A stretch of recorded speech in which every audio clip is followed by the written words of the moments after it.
عزیزان گرامی وقار، اسلام عبادات اور معاملات دونوں کا مکمل دستور ہے۔ جب اسلام کی بات کی جائے اور دین کی بات کی جائے تو لوگوں کو ایسا لگتا ہے کہ صرف عبادت کی بات کی جا رہی ہے، نہیں بلکہ اسلام پورے نظام حیات کا نام ہے۔ اس میں معاملات بھی ہیں اور عبادات بھی ہیں، اور دونوں کو اگر تقسیم کر دیا جائے عبادات اور معاملات، تو میں آپ کو بتاؤں کہ 25% صرف عبادات ہے اور 75% معاملات ہیں۔ عبادات جیسے نمازیں ہو گئی، یہ عبادات کے حصے میں آ گئے، روزے، حج، زکوٰۃ، یہ سب عبادات کے معاملات میں ہیں۔ لیکن معاملات میں جو ہے بہت لمبی فہرست ہے۔ تمہارے گھر کے اندر تمہارے بچوں کے حقوق، بیوی کے حقوق، ماں کے حقوق، باپ کے حقوق، پڑوسیوں کے حقوق، پھر لین دین کے معاملات، تجارت کے معاملات، قرض کے معاملات، پھر عدالت کے معاملات، فیصلوں کے معاملات، زندگی کے بہت سارے معاملات، یہ سب معاملات میں ہیں۔ اور اسی لیے فرمایا گیا کہ جو بندہ معاملات میں اچھا ہے وہی اصل دیندار ہے۔ بہت سارے لوگ کیا سمجھتے ہیں کہ یہ نمازی ہے، ہمیشہ مسجد کا پابند رہتا ہے، تو اسے دیندار ہی سمجھتے ہیں۔ ہونا تو چاہیے کہ وہ دیندار ہو، لیکن اس کے معاملات کو بھی دیکھو کہ اگر وہ معاملات میں گڑبڑ ہے، یعنی لوگوں کے پیسے کھا جاتا ہے، لوگوں سے جھوٹے وعدے کرتا ہے، یا پھر دھوکہ دھڑی کے کاموں میں ملوث ہے، تو وہ شخص دیندار نہیں ہے۔ عبادات میں تو وہ پکا نظر آتا ہے، لیکن معاملات میں کچا ہے تو اسے دیندار نہیں کہا جاتا۔ اسی لیے نبی پاک صلی اللہ تعالیٰ علیہ وسلم نے سختی کے ساتھ معاملات کے بارے میں بہت احکامات نافذ فرمائے، یہاں تک کہ حقوق بھی جو ہیں وہ دو قسم کے ہیں، حقوق اللہ، حقوق العباد۔ کچھ گناہ ایسے ہیں جس کا تعلق آپ نے ایسے گناہ کیے جس کا تعلق اللہ سے، اللہ کی نافرمانی سے، شراب پیا، نمازیں چھوڑ دیں، یا کوئی اور گناہ کیا، یہ وہ گناہ ہیں جس سے اللہ کی بارگاہ میں آپ کو معافی طلب کرنی ہے، اور اللہ کریم ہے، رؤوف و رحیم ہے، جب وہ چاہے معاف فرمائے۔ لیکن کچھ گناہ ایسے ہیں جن کا تعلق بندوں کے حق سے ہے۔ کسی کا پیسہ لے لیا اور اس کو دیتا نہیں، کسی کو اذیت دیا، مار پیٹ کیا، گالی گلوچ کیا، یہ سب بندوں کے حقوق ہیں۔ اور اس کے بارے میں نبی پاک صلی اللہ علیہ وسلم نے ارشاد فرمایا، جب تک بندہ معاف نہیں کرے گا اللہ معاف نہیں فرماتا۔ یہ سخت قسم کے احکام ہیں، اسی لیے ہمیں زیادہ طور پر اہتمام معاملات میں کرنا چاہیے۔ آج دنیا بھر میں ہماری ایک امیج بن کر کے آ رہی ہے کہ ہم معاملات میں کچے ہوتے ہیں۔ مسلمانوں کے ساتھ لوگ لین دین بند کر چکے ہیں، تجارت کرنے میں ہچکچاتے ہیں۔ ایک دو جگہ نہیں، بہت ساری جگہوں پر میں نے یہ بات اپنے کانوں سے سنی، لوگ کتراتے ہیں۔ کیوں؟ بہت سارے لوگ تجارت کرنے پر لگے تو ہیں، ان کی داڑیاں بھی ہیں، ٹوپیاں ہیں، لیکن وہ جھوٹ بولتے ہیں اور سامنے والے کو دھوکہ دیتے ہیں۔ میں سب کی بات نہیں کرتا، لیکن چند لوگوں کے اس طرح کی حرکات سے اسلام اور مسلمانوں پر ایک عظیم دھبہ ہے۔ اور یہ بھی فرمایا گیا کہ جب معاملات میں تم کچے ہوگے تو آزمائش میں مبتلا ہو جاؤ گے، مصیبتوں میں گرفتار ہوگے اور برکت اٹھا لی جائے گی۔ جھوٹ بول کر کے آدمی کتنا کما لے گا، لیکن اس میں برکت نہیں ہے۔ نبی پاک صلی اللہ تعالیٰ علیہ وسلم ہمارے لیے سب سے بہترین اسوہ ہیں، بہترین آئیڈیل ہیں۔ معاملات میں اللہ کے حبیب صلی اللہ تعالیٰ علیہ وسلم نے جو کردار اختیار فرمایا ہے وہ رہتی دنیا تک اس کی مثال کوئی نہیں پیش کر سکتا، اور اسی اسوہ پر، انہی کے نقش قدم پر چل کر صحابہ اکرام رضوان اللہ علیہم اجمعین نے دنیا میں اپنے ایک عظیم اخلاق پیش کیے معاملات کے بارے میں، چاہے وہ پڑوسیوں کے معاملات ہوں، چاہے وہ لین دین کے معاملات ہوں، چاہے وہ عدالت کے معاملات ہوں۔ بندوں کے حقوق کے سلسلے میں صحابہ بہت الرٹ تھے، بہت ہی زیادہ الرٹ تھے. حضور پاک صلی اللہ تعالیٰ علیہ وسلم جس بارے میں سب سے زیادہ مشہور تھے مکہ میں، آپ کے اعلان نبوت سے پہلے کی بات کر رہا ہوں، آپ کو جو لقب سے مکہ کے کفار پکارتے تھے وہ صادق الوعد الامین، امانتوں کا سچا آدمی اور وعدے کا پکا آدمی. حضور پاک صلی اللہ تعالیٰ علیہ وسلم کو اس لقب سے وہ پکارتے تھے، سچ بولنے والا اور اپنے وعدے کا پکا آدمی. حضور اکرم صلی اللہ تعالیٰ علیہ وسلم ایک مرتبہ مدینہ طیبہ سے گزر رہے تھے. ایک قافلہ تھا، طارق المحاربی نام کے ایک راوی ہیں، انہوں نے پوری ایک لمبی حدیث روایت کی ہے. کہتے ہیں کہ ہم لمبے سفر سے آئے تھے، ہمارا قافلہ تھا، ہمارے قافلے میں ایک لال رنگ کا اونٹ بھی تھا، سرخ اونٹ جس کو کہتے ہیں. اور اس زمانے میں سرخ اونٹ کی بڑی قیمت ہوتی تھی، بہت مہنگا اونٹ ہوتا تھا. حضور پاک صلی اللہ تعالیٰ علیہ وسلم کا گزر وہاں سے ہو رہا تھا. آپ رک گئے، ان لوگوں سے خیر خیریت پوچھی، کہاں سے قافلہ آ رہا ہے، کہاں جا رہا ہے. اور پھر اس کے بعد اس اونٹ کو نبی پاک صلی اللہ علیہ وسلم نے دیکھا اور پسند فرمایا اور ان سے کہا کیا تم یہ اونٹ مجھے بیچو گے؟ اس قافلے والوں نے کہا ہم بیچیں گے. قیمت کتنی ہے؟ ان لوگوں نے بتایا اتنی کھجوریں، یعنی ہم باغیچے کی اتنی کھجوریں لیں گے. انہوں نے ایک قیمت بتائی. حضور پاک صلی اللہ تعالیٰ علیہ وسلم اس پر راضی ہوئے، کہا کہ ٹھیک ہے اتنی کھجوروں پر میں راضی ہوں، اونٹ میرے ہاتھ دے دو. ان لوگوں کا جو قافلے کا امیر تھا اس نے اونٹ اٹھایا اور حضور کے ہاتھ دے دیا. اس وقت رسول پاک صلی اللہ علیہ وسلم کے پاس نہ کھجوریں تھیں نہ کوئی سامان تھا، لیکن حضور اونٹ کی رسی اپنے ہاتھ میں لیے اور مدینے کی طرف چل پڑے. قیمت تو ادا نہیں ہے. ان لوگوں میں سے کسی نے پوچھا بھی نہیں. حضور صلی اللہ تعالیٰ علیہ وسلم اونٹ کی رسی پکڑ کر مدینے کی طرف چل پڑے، جبکہ یہ سرخ اونٹ بڑا قیمتی ہوتا تھا. انہیں احساس بھی نہیں تھا، اندازہ بھی نہیں تھا قیمت لینے کا. جب حضور آنکھوں سے اوجھل ہو گئے تو قافلے میں بات چیت شروع ہو گئی، کیا قیمت مل گئی؟ تو انہوں نے کہا نہیں، قیمت تو انہوں نے دیا نہیں ہے.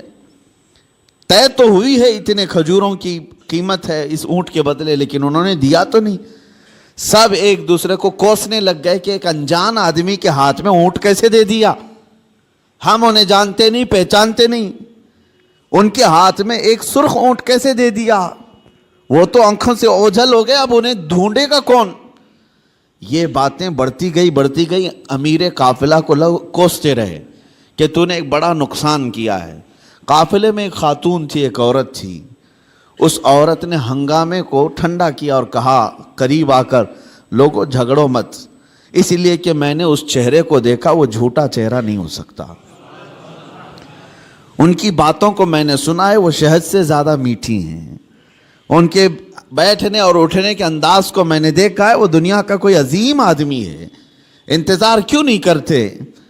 یہاں تک کہ شام ہو گئی اور رات ہو گئی.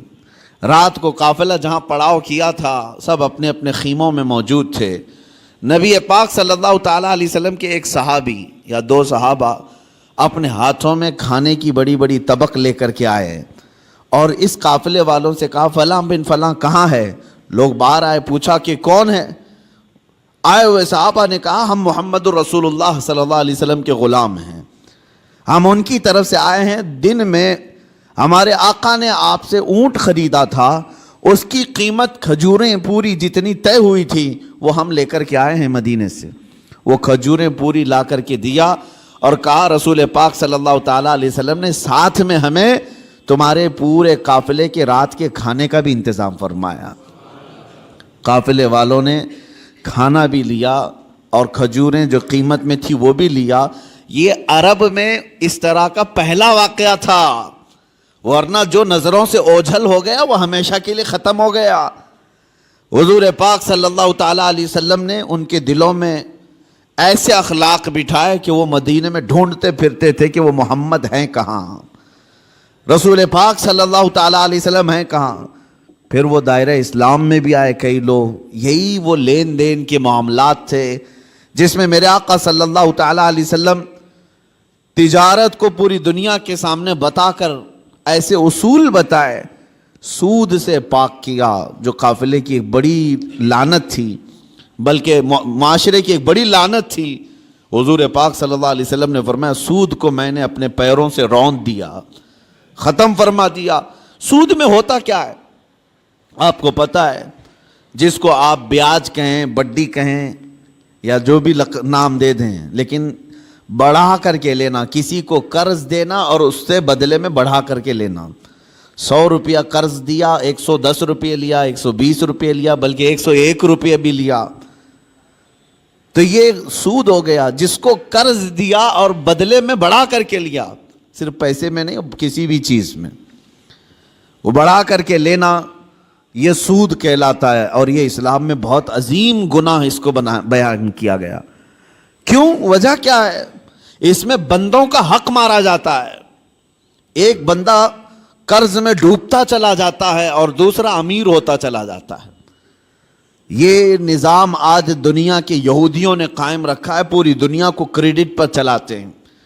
زبردستی تمہیں کریڈٹ کارڈ پکڑائیں گے، کیوں؟ سود بھرتے رہو، تم اپنے حلال کمائی کی قیمت، اپنے پسینے کی قیمت ان کو سود میں چکاتے رہو، بھرتے رہو۔ لوگوں کو احساس بھی نہیں ہوتا، یہ دنیا اس عظیم لعنت میں تمہیں لے کر کے جا رہی ہے۔ میرے آقا صلی اللہ تعالیٰ علیہ وسلم نے ارشاد فرمایا، جس نے سود کا ایک لقمہ کھایا اس کا گناہ اتنا بڑا ہے کہ جیسے کہ اس نے خانہ کعبہ کے سامنے اپنی ماں سے زنا کیا، اتنا بڑا اس کا گناہ ہے۔ بلکہ ایک حدیث میں 73 درجے گناہ کے ہیں، سود کھانے والے کے گناہ 73 درجے کے ہیں، 73۔ اس میں سے پہلا درجہ یہ ہے کہ وہ ماں کے ساتھ بدکاری کیا ہو۔ عزیزان گرامی وقار، اس کو اتنا سخت کیوں بیان کیا گیا؟ بندوں کے حقوق مارے نہ جائیں، بندوں کے حق تلف نہ ہوں۔ امانت کے ساتھ جو معاملات ہوتے تھے، آپ دیکھیں وہی چیز آج ہمارے معاشرے سے ختم ہونے لگ گئی ہے۔ آج تمہیں لون لینے کی ضرورت کیوں پیش آنے لگی؟ آج قرض جہاں پر بھی جائیں گے تمہیں بیاج کے ساتھ لینے کی ضرورت کیوں پیش آ رہی؟ اس کی وجہ یہی ہے کہ آپس میں اعتماد اور بھروسہ ختم ہو گیا۔ قرض حسن کون دینے والا ہے آج ایک مسلمان اٹھے اور دوسرے کے پاس جائے اور کہے کہ مجھے 5 لاکھ کی ضرورت ہے، اللہ ماشاء اللہ، کون ہوگا؟ قریب سے قریب ترین دوست بھی منہ پھیر لیتا ہے۔ اس کی وجہ صرف ایک طرفہ نہیں ہے، 2 طرفہ ہے۔ قرض لینے والا اور قرض دینے والا دونوں کے درمیان اعتماد کا رشتہ نہیں ہے۔ کچھ لوگ قرض لیتے ہیں لیکن وہ دینا نہیں چاہتے، یہ بھی بندوں کے حقوق کی پامالی ہے۔ ان کو کیوں دیا جائے قرض؟ لوگ ڈرتے اسی لیے کہ 5 لاکھ دوں کہ 1 لاکھ دوں، یہ تو دینے کا نام ہی نہیں لیتا۔ اور کچھ لوگوں کی لت پڑ جاتی عادت، اس سے بھی مانگا اس سے بھی مانگا اور قرض میں ڈوبتے چلے گئے، وہ ایسے بھکاری بن جاتے ہیں کہ ان کے لیے دروازے بند ہو جاتے ہیں۔ حدیث پاک سنو، رسول کریم صلی اللہ علیہ وسلم ارشاد فرماتے ہیں، جس نے قرض لیتے وقت یہ سوچا کہ دیکھا جائے گا، ادا کرنے کی اس کی نیت نہیں تھی، حضور صلی اللہ تعالیٰ علیہ وسلم فرماتے ہیں اس پر اللہ تعالیٰ زمین کو اور تنگ کر دیتا ہے، اس کے لیے دروازے تنگ ہو جاتے ہیں۔ اور فرماتے ہیں کہ جس نے قرض لیا اور دینے کی نیت تھی اور یہ سوچا کہ میری ناک زمین پر رگڑ جائے لیکن میں اس کا حق دوں گا، حضور فرماتے ہیں اللہ اس کے لیے روز دروازہ کھولتا ہے، اس کے لیے اسباب پیدا کرتا ہے۔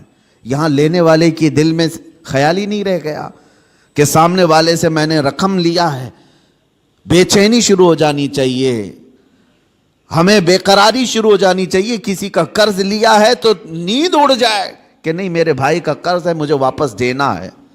لیکن یہاں معاملات ایسے نہیں رہ گئے، جس کی وجہ سے آج دنیا نے تمہیں سود کا عادی بنا دیا۔